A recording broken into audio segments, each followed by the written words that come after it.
Hello my lovely students, कैसे हैं आप लोग और कैसी चल रही है आप लोग की तैयारी। आई होप कि आप सभी बहुत अच्छे होंगे और अपनी तैयारी भी बहुत ही अच्छे से कर रहे होंगे। स्टूडेंट, आज के इस वीडियो में हम पढ़ेंगे 12th हिंदी के एक बहुत ही इंटरेस्टिंग कहानी को। पूरी कहानी मैं आपको इस वीडियो में सुनाऊंगा और ये कहानी सिर्फ सुनने के लिए ही नहीं है, ये आपको बोर्ड एग्जाम में 5 नंबर देकर जाएगी। यानी कि जो कहानी मैं इस वीडियो में सुनाने वाला हूं, ये कहानी ही आपके बोर्ड एग्जाम में 5 नंबर की पूछी जाती है। ठीक है, देखिए कहानी का नाम क्या है, क्लास 12 हिंदी पंचलाइट कहानी का सारांश। जितने भी स्टूडेंट हमारे 12th में हैं उनको पता होगा कि हमारे 12th हिंदी में 2 ऐसी कहानियां हैं जो हमेशा पूछी जाती हैं, या तो उसका सारांश पूछा जाएगा या तो उसका उद्देश्य पूछा जाएगा। ठीक है, तो आज हम पढ़ेंगे कौन कौन सी दोनों कहानियां हैं, पंचलाइट और बहादुर। ये दोनों कहानियां बहुत इंपॉर्टेंट है और हर साल आती हैं और ये 5 नंबर आपका बोर्ड एग्जाम में फिक्स होता है। तो जितने भी स्टूडेंट चाहते हैं कि मेरा 5 नंबर आज ही फिक्स हो जाए, वो इस वीडियो को शुरू से लेकर लास्ट तक देखेंगे। और ये एक कहानी है जिसके माध्यम से आपको थोड़ा एंजॉय भी मिलेगा और साथ में हम 5 मार्क्स भी क्लियर करेंगे। ठीक, तो पंचलाइट कहानी सुनकर याद करें मात्र 5 मिनट में। 5 मिनट में आपको ये पूरी कहानी याद हो जाएगी, बस जो मैं कहता हूं उसको ध्यान से सुनिएगा। अब देखिए स्टूडेंट, चलिए वीडियो को स्टार्ट करते हैं। तो देखिए कोई भी कहानी होती है तो उसमें हीरो होता है, हीरोइन होता है और एक विलेन होती है। विलेन का मतलब गुंडा। ठीक, जैसे आप मूवीज देखते हैं तो हीरो होगा, हीरोइन होगी और एक गुंडा होगा। ठीक है, जो हीरोइन को लेकर जाएगा, मतलब उसका अपहरण करेगा। तो वही यहां पर भी 3 मुख्य किरदार हैं। सबसे पहले हमारे आते हैं हीरो भैया। हीरो का नाम है गोधन। ठीक है, देखिए अब हीरो हैं लेकिन ये पहले के हीरो हैं। ठीक है, तो इनका नाम गोधन है। अब तो नए नए हीरो हैं जिनका बहुत अच्छा नाम होता है। ठीक है, लेकिन ये जो है पुराने जमाने वाले हीरो हैं गोधन। ठीक, दूसरी जो है हमारी हीरोइन जो है उनका नाम है मुनरी। अब देखिए लड़कियों का कितना अच्छा नाम होता है। ठीक है, जिया सिया कुछ भी नाम हो सकता है। तो यहाँ पर देखिए मुनरी जो है हीरोइन है। ठीक है, और जो इनकी माता जी हैं मुनरी की, उनका नाम क्या है, गुलरी काकी। देखिए नाम कितना अच्छा है। देखिए गांव में लोग काकी काकी कहते रहते हैं। ठीक है, तो गुलरी काकी। अब हंसिएगा नहीं, हंसना तो है क्योंकि कहानी सुन रहे हैं हम। ठीक है, तो यहां पर देखिए हमारे जो हीरो हैं उनका नाम है भैया गोधन, ये हमारे हीरो हैं। ठीक है, और ये जो मुनरी है ये हीरोइन है और जो गुलरी काकी हैं ये जो है एक विलेन का कार्य करती हैं। ये हीरो और हीरोइन को मिलने से रोकने का कार्य करती हैं। लेकिन आखिरकार क्या होता है ये भी बाद में खुश हो जाती हैं। कैसे वो मैं आगे बताऊंगा। तो तीनों किरदारों का नाम आपको पता चल गया, हीरो गोधन, हीरोइन मुनरी और जो विलन है वो गुलरी काकी। देखिए भाई विलन नहीं है, उसकी माता जी हैं। अब कौन माँ चाहेगी कि उसकी बेटी जो है किसी से प्यार करे। ठीक है, लव। ठीक, चलिए आगे बढ़ते हैं, कहानी सुनेंगे समझ में आ जाएगा। देखिए होता क्या है, आखिर ये कहानी है कहाँ की। तो ऐसे हेडिंग डालेंगे, पंचलाइट कहानी का सारांश, ऐसे लिख दीजिएगा, कहानी का सारांश। ठीक, ऐसे हम हेडिंग डालेंगे, पंचलाइट कहानी का सारांश। खूब सुंदर सा एक हेडिंग हमारा ऐसे रहेगा। ठीक, उसके बाद में हम कहानी को समझेंगे। देखिए कहानी कहाँ की है और इसको लिखा किसने, पहले इसके बारे में जानिए। तो पंचलाइट रेणु जी की आंचलिक कहानी है। देखिए रेणु कौन है, जो हमारे फरीश्वर नाथ रेणु जी हैं, इनकी ये कहानी है पंचलाइट। ठीक, तो लेखक का नाम पता चल गया। तो पंचलाइट रेणु जी की एक आंचलिक कहानी है। कहानी में बिहार के एक पिछड़े गांव के परिवेश का सुंदर चित्रण प्रस्तुत किया गया है। यानी कि ये जो कहानी है ये बिहार के एक पिछड़े गांव की कहानी है। ठीक है, उसी का यहाँ पर सुंदर चित्रण प्रस्तुत किया गया है। ये तो हुई कहानी के बारे में कि आखिर इसको लिखा किसने है। देखिए कोई लोकल कहानी नहीं है, रेणु जी जो हैं वो बिहार के उस पिछड़े गांव में बैठकर इस कहानी को वो लिखते हैं। ठीक है, ये ओरिजिनल कहानी है, सजीव चित्रण उन्होंने किया है। तो ये जो कहानी है बिहार के एक पिछड़े गांव के परिवेश का सुंदर प्रस्तुत चित्रण इसमें किया गया है। ठीक, आगे बढ़ते हैं, देखिए आगे बढ़िए। अब देखिए कहानी में होता क्या है। देखिए इसी बिहार के पिछड़े गांव में एक टोली है। जैसे हमारे गांव में क्या है, गांव है हमारा। ठीक है, हमारे शहर में हमारा गांव है, हमारे उत्तर प्रदेश देखिए बिहार एक राज्य है, ठीक है, उत्तर प्रदेश हमारा एक राज्य है और उत्तर प्रदेश में ही हमारा एक गांव है या फिर हमारा एक शहर है, ठीक। वैसे ही यहाँ पर महतो टोली है, पहले टोलियां होती थी, ठीक है, गाँव में, ठीक। तो महतो टोली में अशिक्षित लोग हैं, यानी कि जो महतो टोली है बिहार के पिछड़े गांव में, वहां पर अशिक्षित लोग हैं। अशिक्षित का मतलब जो शिक्षित नहीं है, जो पढ़े लिखे नहीं है, अनएजुकेटेड, ठीक है। तो बिहार के एक पिछड़े गांव में एक महतो टोली है जिसमें बहुत सारे अशिक्षित लोग हैं, वो पढ़े लिखे नहीं हैं। अब जो पढ़ा लिखा नहीं रहेगा भैया, उसके अंदर जानकारी भी कम होगी। अगर आप लोग नहीं पढ़ेंगे तो कुछ पढ़े लिखे लोग आपको मूर्ख समझेंगे। इसीलिए मैं कहता हूं पढ़ाई निरंतर करते रहो। Education is the most powerful weapon that you can use to change the world, यानी कि शिक्षा एक ऐसा हथियार है जिसकी सहायता से आप जिसका प्रयोग आप इस पूरे संसार को बदलने के लिए कर सकते हैं। You can change the world, ठीक। आगे देखिए होता क्या है, महतो टोली में अशिक्षित लोग हैं, उन्होंने रामनवमी के मेले से पेट्रोमैक्स खरीदा जिसे वे पंचलाइट कहते हैं।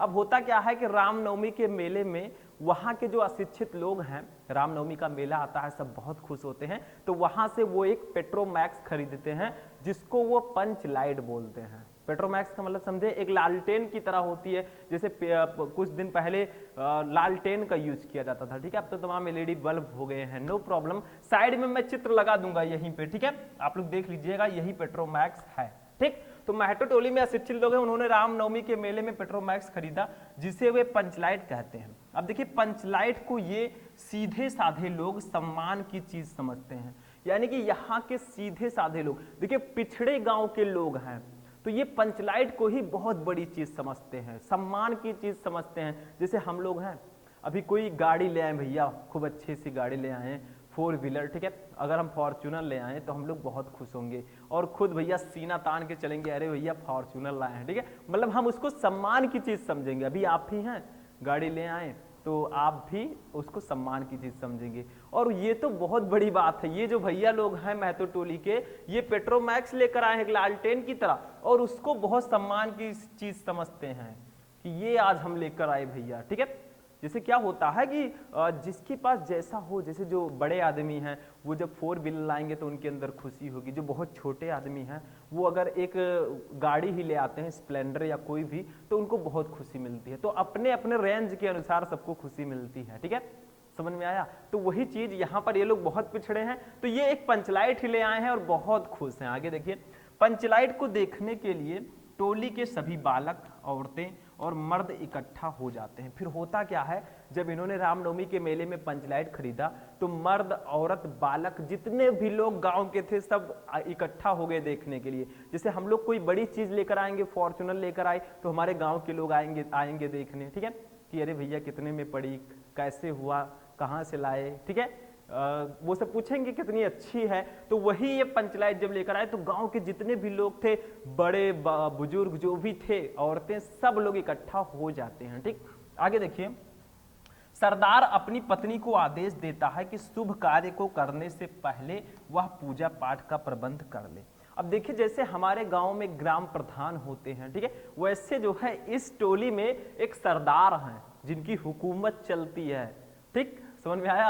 हाँ, एक ना एक तो होता ही है सरकार, जैसे हमारे प्रधानमंत्री मोदी जी हैं, ठीक है, हमारे पूरे देश की सरकार हैं वो। तो वैसे ही देखिए सरदार जी हैं, अपनी पत्नी को वो आदेश देता है कि शुभ कार्य करने से पहले वो पूजा पाठ का प्रबंध कर ले। अब पंचलाइट लेकर आए हैं, उसको जलाएंगे, उससे रोशनी मिलेगी, तो वो कहते हैं इसको जलाने से पहले तुम पूजा पाठ का प्रबंध कर लो, क्योंकि कोई भी शुभ काम किया जाता है तो पहले पूजा पाठ किया जाता है, ठीक, समझ में आया। तो वो कहते हैं, तो बहुत खुश हैं ये लोग, रामनवमी के मेले में ये पंचलाइट लेकर आए हैं, सभी लोग देखने के लिए इकट्ठा हो गए हैं। उसके बाद में सरदार अपनी पत्नी से कहता है कि शुभ काम करने से पहले पूजा पाठ का प्रबंध कर लो। इतनी कहानी समझ में आई, आगे देखते हैं। अभी तो लव स्टोरी आया ही नहीं भैया, जो हमारे गोधन है, मुनरी हैं, ठीक है, ये आए हमारे हीरो। अभी ये गाना गाएंगे, सनम रे मैं तेरा सनम हुआ रे, ठीक है, मतलब इनका गाना है, अभी मैं आगे बताऊंगा। देखिए सभी लोग बहुत उत्साहित हैं, सब बहुत एक्साइटेड हैं देखने के लिए, परंतु समस्या उठती है कि पंचलाइट जलाएगा कौन। लेकिन समस्या क्या उठती है, पंचलाइट जलाएगा कौन। अब ये कहानी का एक पहलू है। देखिए होता क्या है, जो हमारा गोधन है वो मुनरी के घर से सलीमा का गाना गाते हुए निकलता है, वही वाला सनम रे, ठीक है। तो होता क्या है, जो सरदार जी हैं उन्होंने गोधन पर प्रतिबंध लगा दिया था कि भैया तुम गांव से बाहर रहोगे, ठीक है। अब प्रतिबंध जब लगा दिया और भैया पूरे गांव में सिर्फ गोधन ही पंचलाइट जलाना जानता था, तो अभी उसको बुलाया जाएगा, ठीक। तो जब सभी लोग उत्साहित थे, लेकिन समस्या उठती है कि पंचलाइट आखिर जलाएगा कौन। देखिए सीधे साधे लोग पेट्रोमैक्स को जलाना भी नहीं जानते। वहां के जो सीधे साधे लोग हैं, जो पिछड़े गांव के लोग हैं महतो टोली के, वो पंचलाइट को जलाना तक नहीं जानते कि आखिर इसको जलाते कैसे हैं। उनको ये भी नहीं पता कि कैसे जलाया जाता है, ठीक है। फिर देखिए टोली में गोधन नाम का एक युवक है। अब भैया हमारे हीरो की एंट्री होती है, देखिए हीरो लग रहे हैं हम, ठीक है। तो हीरो की एक एंट्री होती है यहाँ पर, जो है गोधन। तो टोली में गोधन नाम का एक युवक रहता है, ठीक है। वह गांव की मुनरी नामक ये एक युवती से प्रेम करता है, यानी कि जो मुनरी है, उस मैंने बताया था ना हीरोइन है, तो वो मुनरी नामक एक युवती से बहुत ज्यादा प्यार करता है, ठीक है।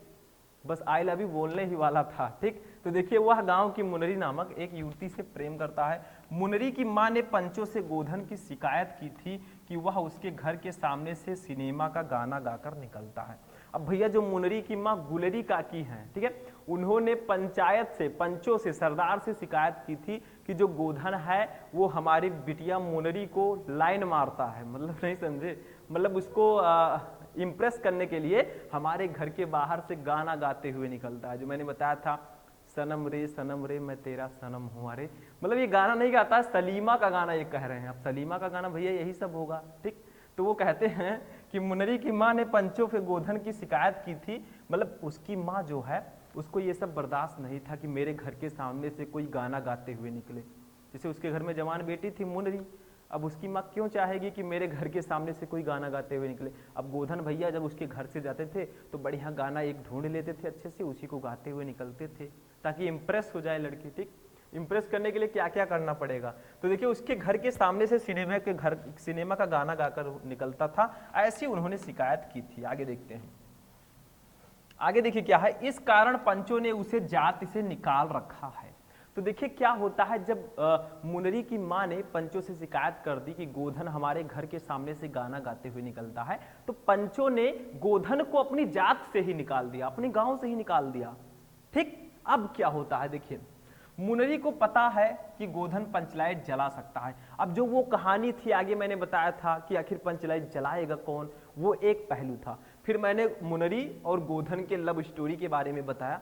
अब देखिए क्या होता है, क्योंकि गोधन तो गांव से बाहर है, अब ये लोग पंचलाइट ले आए, अब उसको जलाना कोई नहीं जानता, और दूसरे गांव के लोग क्या करेंगे, वो मजा लेंगे, क्योंकि अभी आप गांव में कुछ लाते हैं उसको चलाना नहीं जानते, तो आपका वो मजा लेंगे दूसरे लोग। तो दूसरे गांव के लोग मजा ले रहे थे, अरे यार पंचलाइट लेकर आ गए, तुम लोग तो जलाना भी नहीं जानते, मतलब वो उनकी इंसल्टिंग कर रहे थे, ठीक है। अब गाँव वालों की मजबूरी है कि उसे गोधन को बुलाना पड़ेगा, क्योंकि मुनरी जो है वो जानती थी, मुनरी को पता है कि गोधन पंचलाइट जला सकता है। अब गोधन ही अपने गांव की इज्जत बचा सकता था। दूसरे गांव वाले सब मजा ले रहे थे कि यार तुम लोग पंचलाइट ले आए और जला भी नहीं पाते हो, ठीक है। अब गोधन जानता था वो अपने गांव की इज्जत बचा सकता था, लेकिन उसको तो बाहर निकाल रखा गया था, ठीक है, अपने जात से बाहर निकाल रखा गया था। अभी देखिए बुलाया जाएगा, आगे देखिए।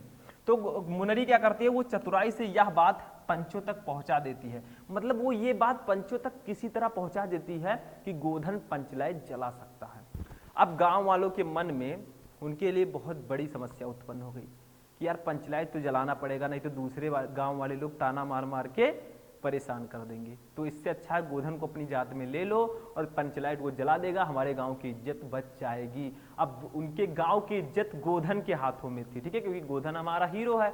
आगे देखिए, पंच गोधन को पुनः जात में ले लेते हैं। अब आखिरकार अब क्या करते हैं, जो पंच है, सरदार जो हैं, वो गोधन को फिर से अपनी जात में ले लेते हैं। नहीं लेंगे तो उनकी बेइज्जती होगी, दूसरे गांव के लोग बहुत ज्यादा इंसल्ट करेंगे, और ले लेंगे तो उनके गांव की इज्जत बच जाएगी। तो इसीलिए जो है पंच गोधन को पुनः जाति में ले लेते हैं। देखिए पंचलाइट कहानी का सारांश है, सारांश जितने शब्द में कहा गया मैं उतने शब्द में बता रहा हूं, कहानी थोड़ी और बड़ी है, इसको और ध्यानपूर्वक पढ़ेंगे तो और अच्छे समझ में आएगा, ठीक है। आगे देखिए, वह पंचलाइट को जला देता है। फिर क्या होता है, जो गोधन है वो पंच लाइट को बहुत आसानी से जला देता है। मुनरी की माँ गुलरी जो है काफी प्रसन्न होकर गोधन को शाम के भोजन का निमंत्रण देती हैं। अब देखिए, जो मुनरी की माँ पंचों से जिसने शिकायत की थी कि गोधन हमारे घर के आगे से सलीमा का गाना गाकर निकलता है, इसलिए गोधन को उसने बाहर करवा दिया था गांव से। अब वही जो है खुश हो जाती है बहुत ज्यादा कि गोधन तुम बहुत ज्यादा टैलेंटेड हो, हमारे गांव में तुमने पंचलाइट जला दिया है। अब वो क्या करती है, खुश होकर डिनर के लिए गोधन को इनवाइट करती हैं, रात्रि के भोजन के लिए उसको इनवाइट करती हैं। इतना ज्यादा खुशी है, आप लोग समझ सकते हैं पंचलाइट को लेकर, एक पंचलाइट को लेकर इतना ज्यादा लोग खुश हैं, आप लोग सोचिए। ठीक, समझ में आया? आगे देखिए, पंच भी अति उत्साहित होकर गोधन को कह देते हैं। क्या कह देते हैं? जो पंच हैं और सरदार हैं वो बहुत ज्यादा उत्साहित होकर गोधन को कह देते हैं, तुम्हारा 7 खून माफ, खूब गाओ सलीमा का गाना। वो लोग कह देते हैं कि तुम्हारा 7 खून माफ, खूब गाओ सलीमा का गाना। जाओ भैया गूगल पर सर्च करो, जो भी बढ़िया सॉन्ग है गाते हुए निकलो। ठीक, मतलब गूगल तब नहीं था, अगर गूगल होता भैया तो पंचलाइट की जरूरत ही नहीं थी, एलईडी बल्ब लगा देते। ठीक, समझ में आ रहा है? आगे देखिए, पंचलाइट की रोशनी में लोग भजन कीर्तन करते हैं तथा उत्सव मनाते हैं। बस कहानी हमारी खत्म हो गई। तो इस कहानी में कुछ था नहीं भैया। क्या होता है कि एक बार फिर से मैं छोटा सा सुना देता हूँ। देखिए, बिहार का एक पिछड़ा गांव है जिसमें एक महतो टोली है जो रामनवमी के मेले में पंचलाइट लेकर आते हैं। अब पंचलाइट लाते हैं, बहुत ज्यादा खुशी होती है, सभी बालक, औरत, मर्द, बूढ़े सब इकट्ठा हो जाते हैं और सरदार जी कहते हैं अपनी पत्नी से कि शुभ काम को करने से पहले थोड़ा पूजा पाठ कर लो। लेकिन समस्या ये उठती है, भैया पंचलाइट जलाएगा कौन? कोई जानता ही नहीं था। अब देखिए, उसी गांव में एक युवक गोधन था। गोधन जो है उसको पंचलाइट जलाना आता था, लेकिन गोधन जो है उसी गांव की एक मुनरी नामक लड़की से प्रेम करता था। और मुनरी की माँ जो गुलरी काकी हैं, वो उसने क्या है, पंचों से शिकायत कर दी थी कि जो गोधन है वो हमारे घर के सामने से गाना गाते हुए निकलता है। कौन सा गाना? सलीमा का गाना। ठीक है, फिर क्या होता है, उस गोधन को लोग और पंच जात से बाहर निकाल देते हैं। अब पंचलाइट जलाना सिर्फ गोधन को ही आता है, तो गोधन को फिर से लोग अपनी जात में ले लेते हैं, अपने गांव में बुला लेते हैं, क्योंकि नहीं बुलाएंगे तो बहुत ज्यादा बेइज्जती उनकी होगी। ठीक है, फिर वो बुला लेते हैं। मुनरी की माँ जो गुलरी काकी है वो गोधन को डिनर के लिए इनवाइट करती है, रात्र के भोजन के लिए। पंचायत के जो लोग हैं वो कह देते हैं, गोधन खूब गाओ सलीमा का गाना, तुम्हारा 7 खून माफ। और सभी लोग पंचलाइट की रोशनी में भजन कीर्तन और उत्सव मनाते हैं। बस कहानी हो गई, कुछ थी नहीं, बहुत ही इंटरेस्टिंग कहानी थी। किरदार याद रखिएगा, कहानी लिखना होगा, लिख लोगे कि नहीं लिख लोगे? अगर बोर्ड एग्जाम में ये कहानी आया तो लिख लोगे ना बहुत आसानी से। तो आज की ये कहानी यहीं पर फिनिश होती है। बहादुर कहानी है, उसको भी मैं जल्दी लेकर आऊंगा। इस वीडियो को लाइक कीजिएगा, चैनल पर नए चैनल को सब्सक्राइब कर लीजिएगा, और अभी पंचलाइट कहानी का उद्देश्य बचा है उसको भी मैं जल्दी ही बताऊंगा। तो आज का ये इंटरेस्टिंग वीडियो यहीं पर फिनिश होता है। तो चलिए हम मिलते हैं नेक्स्ट वीडियो में नेक्स्ट टॉपिक के साथ। तब तक के लिए जय हिंद।